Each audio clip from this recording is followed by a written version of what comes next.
J'aimerais vous emmener vers la Lune. La Lune, c'est pas si loin d'ici, c'est à peu près 380 000 km dans cette direction. En fait, la Lune n'est pas visible à l'heure actuelle de l'autre côté de la Terre, faudra aller de l'autre côté de la Terre. Mais bon, on va prendre le détour en regardant une petite vidéo d'astronomes qui sautillent sur la Lune. Et ça me permettra de vous parler de gravité. Vous voyez, en fait, cet astronome-là est en train de sautiller sur la Lune. Il faut savoir que la Lune, elle est 80 fois moins massive que la Terre. Du coup, ça veut dire que la gravité y est 6 fois moins forte. Et du coup, si par exemple, j'étais en train de me peser sur Terre, je mets ma balance, elle affiche 85 kg, c'est sûrement qu'elle est cassée, puisque je ne pèse pas 85 kg. Mais si je prends cette même balance qui est réglée sur la Terre et que je la mets sur la Lune, en fait, elle affichera 14 kg. Et ce qui se passe, en fait, ma masse n'a pas changé, ma masse est toujours la même, mais c'est que sur la Lune, elle nous attire moins fort, la gravité est plus faible. J'aimerais vous montrer une autre petite vidéo que j'aime beaucoup. C'est la vidéo de la mission Apollo 16, où on va voir que les astronomes font du karting sur la Lune. Alors, ce que je trouve impressionnant dans cette vidéo, outre le fait qu'on paye des milliards de dollars ou d'euros pour envoyer 4 gugus sur la Lune jouer du karting, c'est qu'en fait, elle est prise en pleine journée, cette vidéo. Vous pouvez voir, en fait, le sol est vraiment, vraiment éclairé. C'est en plein jour. Mais le ciel, lui, il est noir. Enfin, je dis ciel entre guillemets parce qu'il n'y a pas d'atmosphère sur la Lune. Et du coup, en fait, on voit directement l'espace. Il n'y a pas d'air, il n'y a pas d'oxygène comme sur Terre qu'on peut respirer. Il n'y a rien. Il y a directement la surface de la Lune et puis l'espace. Tout ça, ça m'amène à ma troisième petite vidéo, qui est peut-être une des expériences les plus extraordinaires qui a été faite sur la Lune. Vous voyez ici l'astronome David Scott, qui tient dans sa main droite un marteau et dans sa main gauche une plume de faucon. Et comme il n'y a pas d'atmosphère sur la Lune, en fait, il teste la gravité sans être gêné par l'air. Et on va voir, du coup, ici, voilà, il tient le marteau dans la main droite et la plume dans la main gauche. On va pouvoir voir là comment les objets vont tomber à la surface de la Lune. Alors je vous invite à bien regarder et bien faire attention. Le marteau et la plume, là,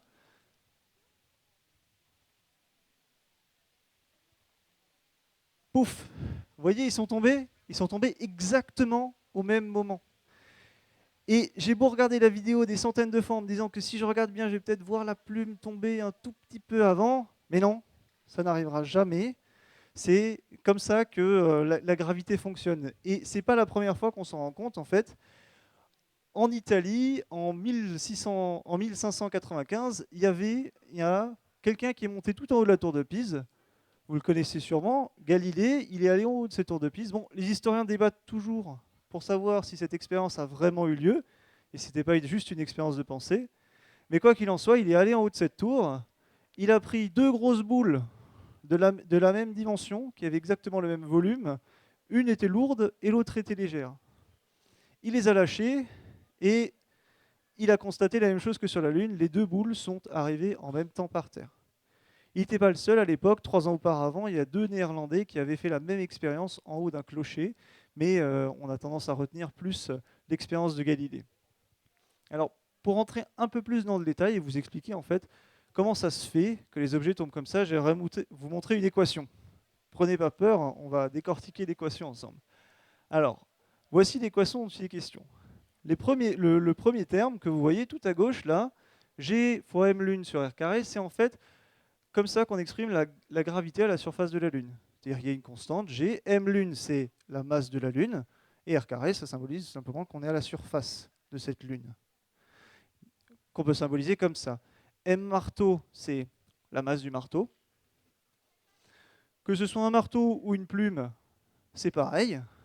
Et le A là, c'est l'accélération, et en fait ça va simplement permettre de décrire le mouvement, comment va se déplacer le corps à la surface. Et vous voyez comme on a marteau à gauche et on a marteau à droite, on simplifie marteau, et pouf, on a sur la Lune juste le mouvement qui est décrit par A. Et donc n'importe quel objet sur la Lune va se comporter pareil. Il va tous tomber de la même manière. Et voilà, on a bien pu expérimenter la gravité comme ça. Alors, c'est tout pour ce phénomène de la Lune. Et j'aimerais maintenant vous emmener plus loin dans une autre curiosité que sont les lasers naturels et l'effet Maser. Alors, avant de vous rentrer dans le détail de l'effet Maser, j'aimerais vous parler d'eau. On peut voir ici, là, j'ai mis une représentation de la molécule d'eau. En fait, l'eau, elle a revêt un intérêt très particulier pour les scientifiques et les astronomes, la recherche de l'eau, parce que c'est une condition sine qua non à la vie sur Terre. C'est pour ça on est intéressé à vouloir étudier cette molécule, d'où elle vient, comment elle se comporte. Mais on s'est rendu compte en l'étudiant que cette molécule, elle est très très stable, un peu trop stable. Ce qui veut dire que trop stable pour un astronome, c'est ennuyant parce que ça veut dire que ça n'émet pas de lumière. Du coup, on ne peut pas bien la voir. Et alors, il faut pouvoir ruser. On va utiliser l'effet Maser, mais j'y reviendrai plus tard. Et du coup, cette molécule d'eau, on l'a étudiée et on s'est rendu compte qu'elle pouvait vibrer de différentes manières. Ces vibrations peuvent s'exprimer comme ça, où on voit les deux bras osciller d'un côté et de l'autre. Il y a d'autres types d'oscillations qui vont apparaître.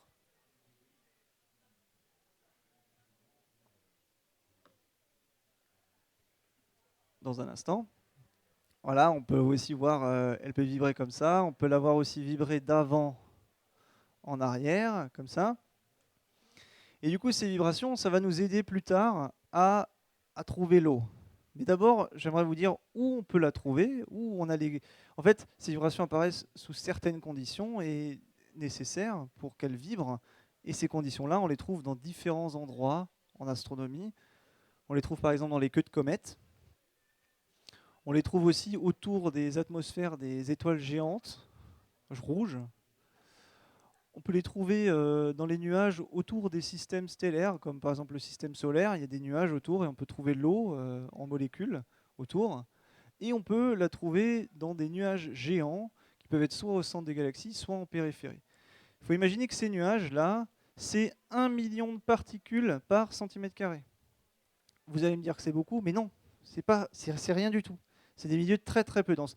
Si vous avez une bille de 1 mm, et qu'on se met à l'échelle, en fait, on a une bille tous les 1000 km. Du coup, les milieux sont extrêmement faibles. Il y a très très peu de particules. Si on faisait la comparaison sur Terre, avec une bille de 1 mm, il faudrait en mettre 10 000 milliards de milliards tous les 1000 km. Sur Terre, avec la densité d'air qui nous entoure. C'est vraiment des milieux très très peu denses. Et du coup, ces milieux-là, ils vont être excités les particules d'eau, qui vont émettre dans le domaine des micro-ondes. Et j'aimerais vous expliquer un peu ce que c'est, le domaine des micro-ondes. Pour ça, on va regarder un spectre lumineux. Un spectre lumineux pour un scientifique, ou en tout cas quelqu'un qui étudie la lumière. Ça ressemble à ça. Alors vous voyez qu'il y a la lumière visible. On peut voir les couleurs de l'arc-en-ciel ici, là, du bleu au rouge. Et si cette lumière-là, on la prend à très très basse fréquence, tout à gauche, on va avoir des systèmes comme les grands systèmes de lignes électriques, ou alors un peu plus, si on augmente un peu en fréquence, on va tomber sur les ondes radio, puis on va tomber sur les micro-ondes qui peuvent servir dans nos fours à micro-ondes, ou en téléphonie, ou pour les satellites. Ensuite, on va passer sur la lumière infrarouge. La lumière infrarouge, elle sert à chauffer. Vous avez peut-être déjà vu dans les couveuses, on a cette lumière très très rouge, qui en fait, elle émet aussi beaucoup d'infrarouge, et du coup, va permettre de chauffer les choses. Ou alors, si vous avez vu des lunettes de vision nocturne, ça marche sur le principe de l'infrarouge parce que le corps humain émet beaucoup d'infrarouge. Ensuite, quand on monte dans les longueurs d'onde, on a les couleurs de l'arc-en-ciel qu'on peut voir. Plus loin, on a le rayonnement ultraviolet. Vous avez dû en prendre beaucoup aujourd'hui parce qu'il il fait beau, alors c'est ce qui nous permet de bronzer. Au-delà encore, on a les rayons X qui permettent de faire des scanners du corps humain. Et au-delà encore, on a les rayons gamma qui sont essentiellement impliqués dans les réactions nucléaires. Donc, du coup, tous ces milieux-là qu'on a cités, ils vont émettre dans le domaine des micro-ondes. Et alors, du coup, ce phénomène qui apparaît dans ces milieux-là, il s'appelle amplification de la lumière par émission de rayonnement stimulé. C'est ces conditions-là. Si je vous mets l'acronyme, ça fait ALERS. Vous savez tous ce que c'est un ALERS. Vous avez peut-être plus l'habitude en anglais. En anglais, si on l'écrit en anglais, on inverse le A et le L, on met le S au milieu et on obtient un laser. En fait, c'est ça, c'est l'excitation dans ces milieux va fonctionner comme un laser, ou plutôt comme un maser, parce qu'on parle de micro-ondes. Du coup, en fait, c'est un peu comme Si le laser, là, il y a une première émission micro-ondes qui va arriver près d'une molécule d'eau. Et cette molécule d'eau, elle va être gênée par cette émission micro-ondes, parce qu'elle correspond à son niveau de vibration. Ça va la gêner. Du coup, elle va lâcher aussi une autre onde. Et du coup, les deux ondes se retrouvent à gêner deux autres molécules d'eau. Et ainsi de suite, de proche en proche. Vous comprenez bien que dans ces nuages, où il y a ce rayonnement micro-ondes qui gêne les molécules d'eau, elles vont toutes émettre dans la même direction. Et du coup, on va pouvoir les voir grâce à cet effet laser naturel qui apparaît dans ces milieux. Et du coup, c'est un peu comme si on ouvrait la porte du micro-ondes et que les lasers sortent vers nous. Mais vous inquiétez pas, l'atmosphère nous protège et puis ces rayons ne sont pas si lumineux. Alors voilà, c'était pour les lasers naturels. Et j'aimerais maintenant qu'on continue le voyage dans le cabinet de curiosité. Et j'aimerais vous parler d'un autre effet que j'aime beaucoup et que je trouve impressionnant. C'est l'effet l'effet SZ, plus simple, du nom de famille de ces deux messieurs ici. Alors, l'effet SZ, il apparaît en fait au cœur des amas. Mais alors, si je voulais le dire de façon un peu quand on échangerait entre des gens qui savent très bien, mais j'aime bien faire cette blague, mais ce serait la comptonisation inverse du rayonnement fossile par le milieu intra-amas. Alors dit comme ça ne veut rien dire, mais on va voir ensemble que c'est plutôt simple en fait. Et c'est simplement des mots un peu vulgaires pour que les physiciens utilisent entre eux. Alors avant de vous parler d'effet Zuniaev-Zeldovich, yes, j'ai réussi à le dire. Il faut commencer tout au début de l'univers, en fait, au rayonnement primordial. En fait, au début, l'univers, c'était une espèce de soupe, comme ça, où les électrons en vert se baladaient librement par rapport aux protons en rouge, et la lumière en bleu, elle, était balancée de chaque côté. Et à mesure que l'univers vieillit, il gonfle, il gonfle, il gonfle, et ce nuage gris va commencer à se disperser, et à un moment, il se disperse tellement que les électrons vont avoir la place de tourner autour des protons, et vont s'associer comme ça. Et du coup, d'un coup, l'univers devient transparent, et la lumière s'en va. Elle est plus gênée par ces électrons qui viennent la perturber tout le temps. Et du coup, elle s'en va, elle va voyager au travers de l'univers. Alors, on va suivre cette petite particule de lumière là qui voyage. Vous voyez qu'elle passe au travers d'amas de galaxies, comme ça, où elle est déviée. Vous voyez, on va voir que ici, elle va rentrer dans un amas de galaxies et que, pouf, elle a rencontré l'amas de galaxies, elle est déviée.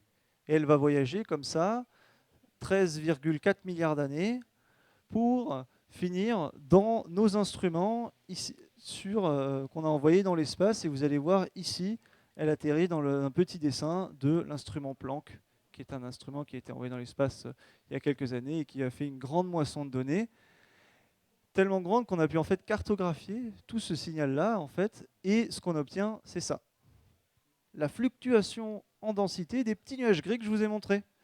Et en fait, les nuages rouges, là, c'est ceux qui ont mis plus de temps à se dilater, qui ont lâché la lumière plus tard, et les nuages bleus, les petits points bleus, c'est ceux qui l'ont lâché tout de suite. Ils ont été plus dilués que les autres. Il y a une histoire de petites fluctuations comme ça. Et c'est ça qu'on appelle le rayonnement fossile, le fond diffus cosmologique ou le fond micro-ondes. Il y a divers noms qu'on peut lui donner. Et du coup, je vous ai dit que le rayon il peut être dévié par un amas de galaxies. C'est pas innocent, parce qu'en fait, c'est au cœur des amas de galaxies que l'effet Zuniaev-Zeldovich il apparaît. Je vous ai mis ici une image d'un amas de galaxies que j'aime bien, Abel 2744, pour son petit nom. Et en fait, dans cet amas de galaxies, il y a du gaz extrêmement chaud. Quand je dis extrêmement chaud, c'est le gaz chaud, c'est 10 à 100 millions de degrés. Et ce gaz est là au milieu de l'amas et il émet dans les rayons X, on peut l'observer sous rayons X et ça donne ça. Et c'est dans ce gaz chaud-là, si on plonge au cœur de ce gaz chaud, on va voir les protons et les neutrons là, dispersés dans ce gaz qui se balade. Et c'est à ce moment-là que va arriver la petite particule de lumière dont je vous ai parlé avant. Elle est là, elle arrive, et pouf, elle a rencontré un électron, et ce qui s'est passé, c'est que l'électron lui a donné un peu d'énergie. C'est un peu comme si vous aviez réchauffé la lumière, elle a plus d'énergie, la lumière est passée dans ce nuage, et d'un coup, elle est plus énergétique. Et ça, c'est mesurable à l'échelle de l'amas, et ce rayonnement-là, et si on revient donc en arrière, et qu'on observe, et qu'on fait bien attention à observer que ce rayonnement-là, cette lumière réchauffée, on obtient ça. Et vous voyez que quand je passe de l'un à l'autre, ils observent la même chose. C'est bien ce gaz chaud qu'on arrive à observer. Et donc on comprend bien que cette lumière-là a bien été réchauffée par ce gaz au milieu de l'amas. Et alors, je vous ai rappelé ici un peu pour un schéma de l'histoire de l'univers tel on la schématise, pour vous montrer à quel point c'est intéressant cet effet SZ, à quel point c'est utile pour nous. C'est que il a été émis au tout début de l'univers. Là, on voit marqué rayonnement fossile, à 400 000 ans après que l'univers soit né. Et depuis, ce rayonnement, il traverse tout l'univers, jusqu'à nous. Et du coup, en fait, si on arrive à capter cet effet Z, on capte tous les moments auxquels on a des cartographies, si vous voulez, de toute l'évolution des galaxies, des amas de galaxies qu'on peut observer via cet effet Z. Et du coup, il nous renseigne énormément sur toute l'histoire de l'univers. C'est une des meilleures sondes, une des sondes les plus prometteuses qu'on a. Il faut encore améliorer les détecteurs, mais c'est une des sondes les plus prometteuses qu'on a pour dévoiler l'univers dans ses âges les plus lointains. Voilà, on a vu l'effet SZ ensemble. Et j'aimerais maintenant continuer dans le cabinet et vous emmener vers la dernière chose dont je voulais vous parler, qui sont les supernovas. Ce qui résulte de la mort des étoiles. Alors, les supernovas, je trouve, c'est peut-être un point de vue un peu partisan, mais je trouve que ça donne les plus belles images en astronomie. Ce sont ces voiles qu'on peut voir ici, qui résultent de la mort d'une étoile. Et alors, celle-là, par exemple, cette supernova, elle s'appelle SN 1605, et elle a été observée en 1605, qui est en fait la dernière supernova qui a explosé dans notre galaxie.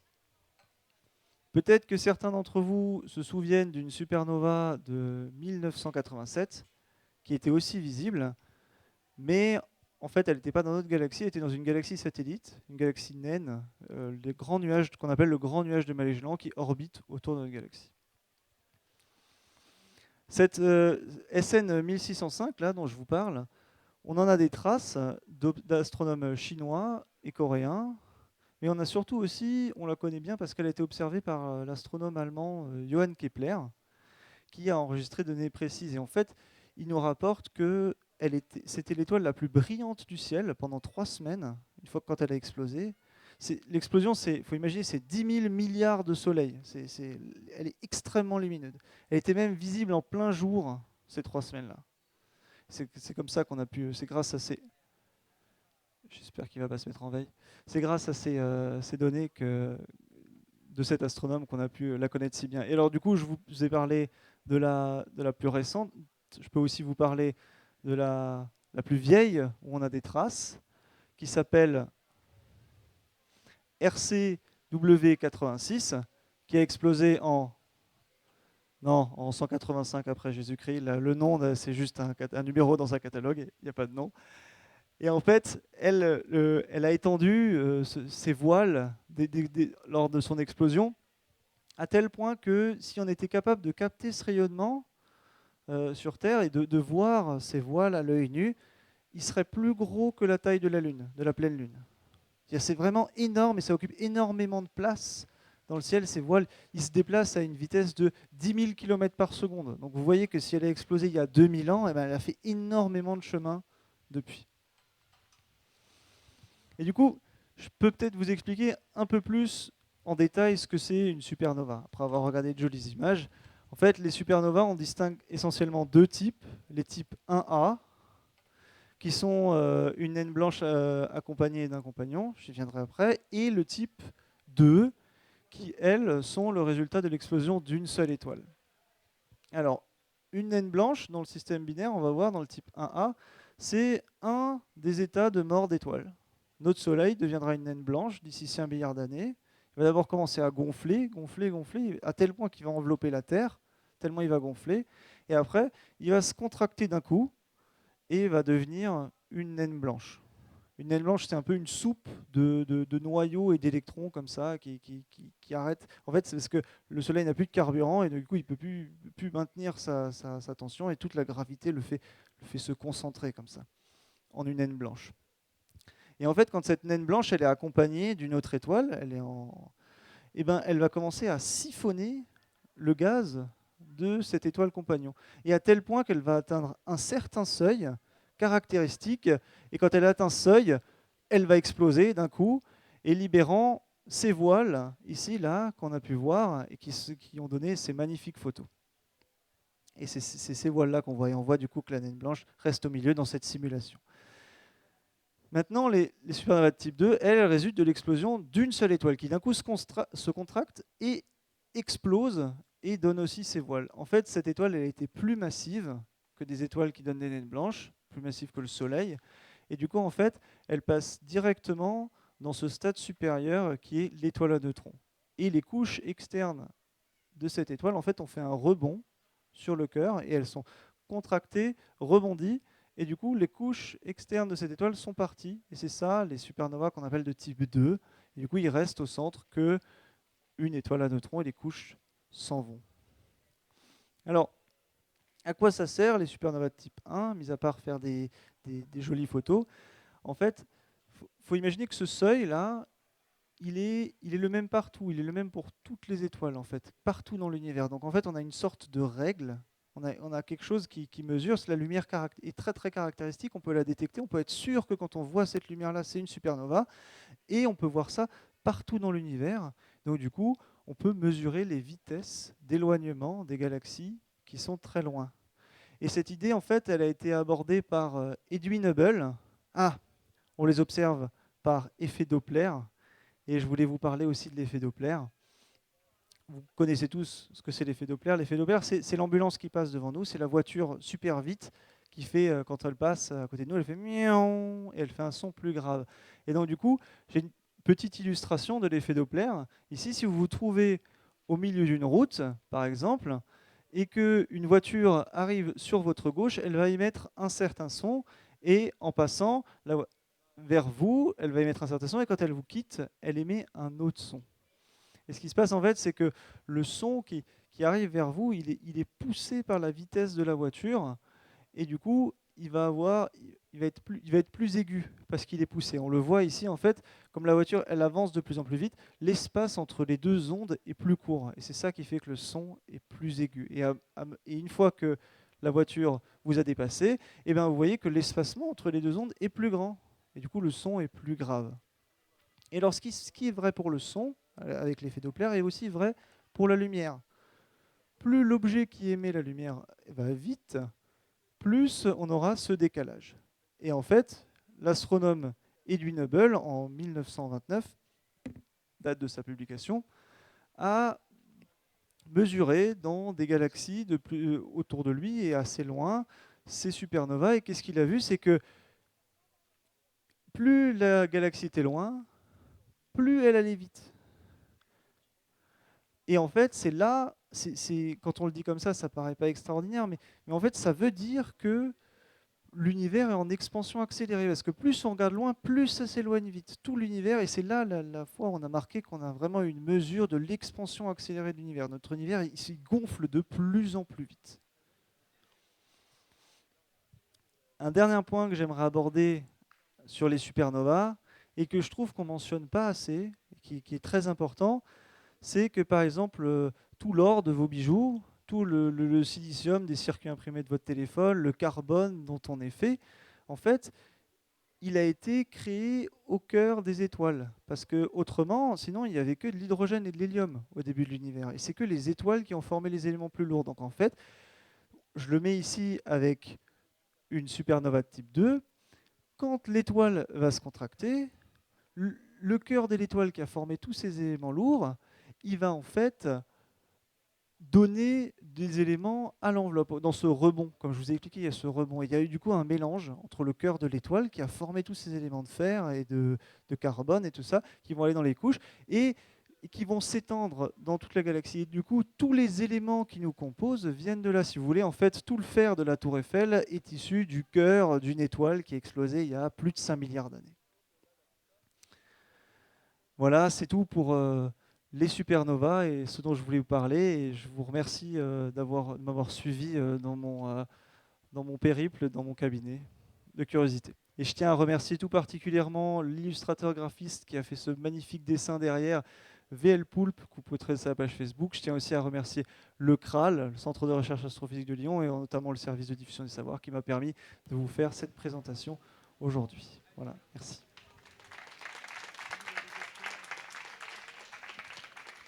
Voilà, alors on remercie Guillaume Malheur de l'Observatoire de Lyon pour sa conférence et puis on prend le temps d'un échange. Donc n'hésitez pas si vous avez des questions. Attendez bien que j'arrive avec le micro, comme on enregistre tout, pour qu'on puisse bien comprendre votre question.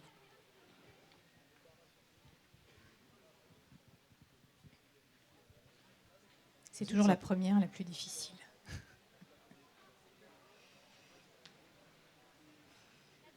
Ah bah c'était parfait, alors très clair. Non, est-ce qu'il y a des questions Vous restez juste sur les émerveillé par techniques, sur tout ce qui a été abordé? Allez. Moi, j'étais intriguée par la notion de cartographie liée au rayonnement fossile. Oui. Je sais pas, en fait, ça m'a intriguée et j'aimerais bien comprendre en fait comment se matérialise cette cartographie. On a envoyé un satellite Planck dans l'espace et il a mesuré ce rayonnement micro-ondes ou rayonnement. On pourrait l'associer à une température de 3 degrés Kelvin, c'est-à-dire très très froid, moins 268 degrés Celsius. Et en fait, il observe ce rayonnement-là, cette lumière, partout, et il balaye le ciel. Et en fait, cette lumière, elle vient de partout, parce que l'univers, au début, était très compact, et cette lumière, ce relâchement de lumière, il a eu lieu partout dans l'univers.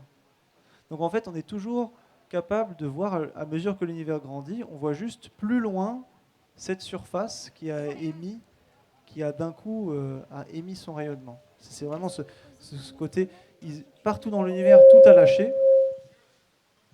Et donc du coup, ce rayonnement, il se balade librement. Et notre satellite, il fait simplement que prendre des photos comme ça, tac, tac, tac, tac, tac, tac, tac, tac, tac, tac, tac, tac, tac, tac, et on arrive à obtenir à la fin toutes ces fluctuations qu'on a vues.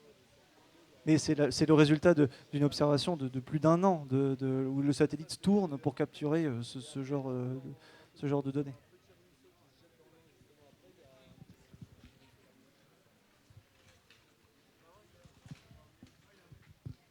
Bonjour, merci déjà pour votre intervention. Et je voulais savoir justement, cette cartographie, est-ce qu'elle est liée à la matière noire, à la représentation du... J'avais cru entendre qu'il y avait un lien entre cette cartographie et la matière noire. Est-ce que c'est vrai ou est-ce que Alors oui, c'est vrai, et j'en ai pas parlé parce que c'est un peu loin et ça me fait parler de matière noire, et du coup on pourrait passer une heure à parler de matière noire, mais en fait, je vous ai dit que si sa cartographie, en fait, ah non, je peux pas retourner l'image, bon c'est pas grave. Vous avez des points rouges et des points bleus, et en fait les points rouges, je vous ai dit que le nuage était plus dense que ailleurs.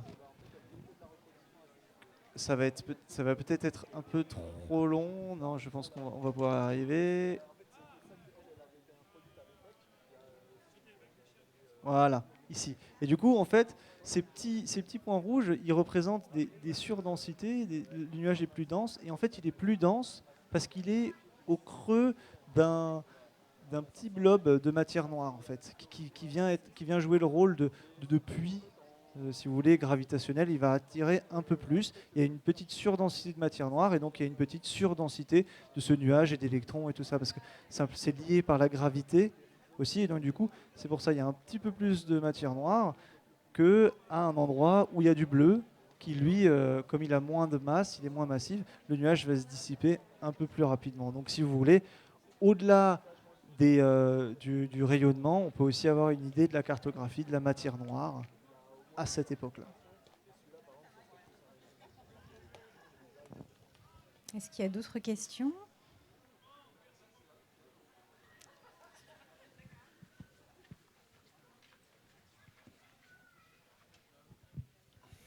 Bonjour. Vous expliquez qu'il y avait un seuil pour les supernovas et que du coup, Oui. elles arrivaient toutes au même moment. Et je me demandais si c'était possible du coup de les prévoir et si on savait si on allait arriver bientôt ou des choses comme Alors, ça. c'est possible de les prévoir dans une certaine mesure parce qu'il faudrait d'abord réussir à repérer l'étoile double. C'est-à-dire il faut repérer le fait qu'il y a une étoile et un compagnon. Et la naine blanche, en tant que telle, émet très peu de lumière. Et donc, du coup, c'est difficile de voir. On a des cartographies, enfin, on a des catalogues, pardon, de, de ces systèmes binaires où on sait qu'il y a une naine blanche et une étoile, mais on peut les prédire à une dizaine d'années près, mais pas plus que ça, quoi. Si on l'a repéré, on va pouvoir voir et imaginer quand est-ce que ça peut arriver. Mais c'est très compliqué parce qu'en fait, c'est la manière dont elle siphonne le gaz est assez mal connue. On sait qu'il spirale autour jusqu'à tomber dedans, mais c'est pas quelque chose qu'on maîtrise très bien et qu'on connaît encore très bien. Il y a de la recherche encore à faire sur ce genre de choses. D'accord, merci. Encore une question? Alors, je vais en profiter parce que j'en ai une, moi.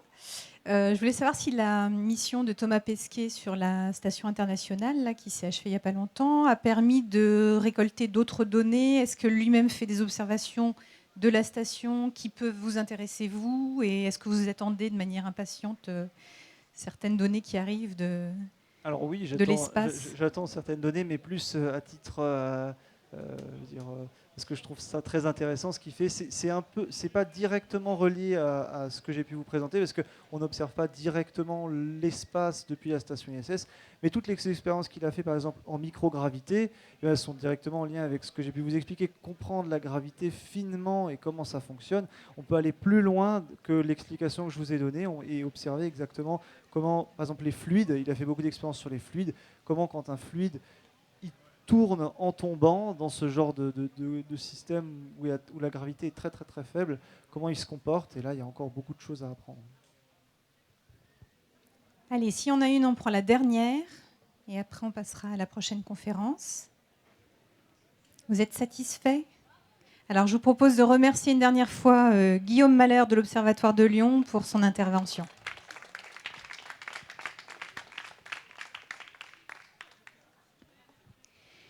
Et la prochaine conférence qu'on va accueillir d'ici 5 minutes, le temps de changer un petit peu